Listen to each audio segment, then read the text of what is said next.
now with our Ask the Expert segment, and there's all the information on your screen for how you can go get a hold of Brenda. They have 4 locations across our city. Auger Hollingsworth ready to take your calls and questions. And we have Brenda back with us this morning. Brenda, let's talk about a few more things people need to know about accident benefits. What do you want them to know?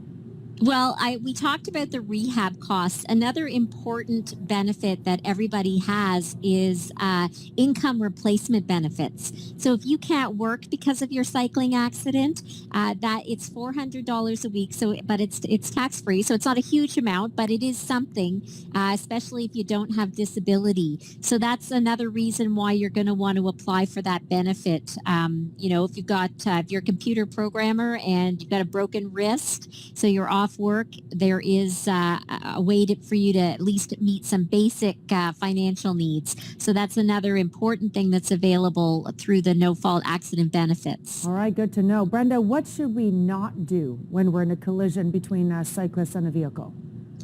Well, a lot of people talk about, you shouldn't say you're sorry. That's not necessarily true. We have an Apology Act here in Ontario, and nobody's going to be found liable because they've said they're sorry. But you should not admit that you were at fault if you don't think you were at fault. A lot of us Canadians were inclined to sort of apologize for things that we didn't do or that don't merit an apology.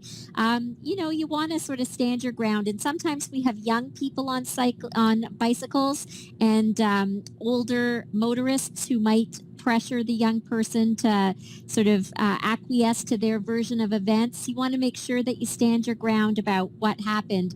No, I stopped at the stop sign, you didn't. You want to make sure that you assert your version of events and that you don't sort of give in. If the police officer puts to you, well, this is what the other driver said, and you don't agree with it, make sure that you actually voice your opinion or your version of what happened. The other big mistakes people make are things we've touched on. Don't leave without information. Don't tell the other driver that you're fine if you're not fine. There is a certain amount of embarrassment that happens in an accident, and we hear this a lot from clients relating to bike accidents and pedestrian accidents. When you're actually pushed down onto the ground, people are embarrassed, and so they tend to jump up and pretend it's no big deal, and you can be doing yourself a disservice by not kind of owning that you're injured and that it's not great. That's a really, really interesting and very legitimate point. And we've talked about this before. I haven't heard this one before, but that's very good to know. Brenda, when do people call a lawyer? I would say that if you are injured in a cycling accident, there is no harm in calling a lawyer right away for a free consultation.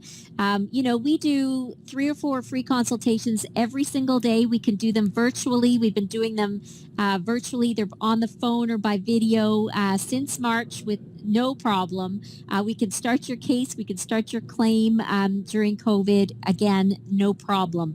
Not every case is going to need a lawyer, but every case would benefit from the advice that they would get if you give us a call. So I highly recommend doing that. We can get you talking to a lawyer in our office, usually within less than 24 hours. All right, sounds good. Brenda, thank you so much. Appreciate all your information this morning. Of course, you can get your questions to her. AskBrenda.ca, 4 locations across our city. Auger Hollingsworth.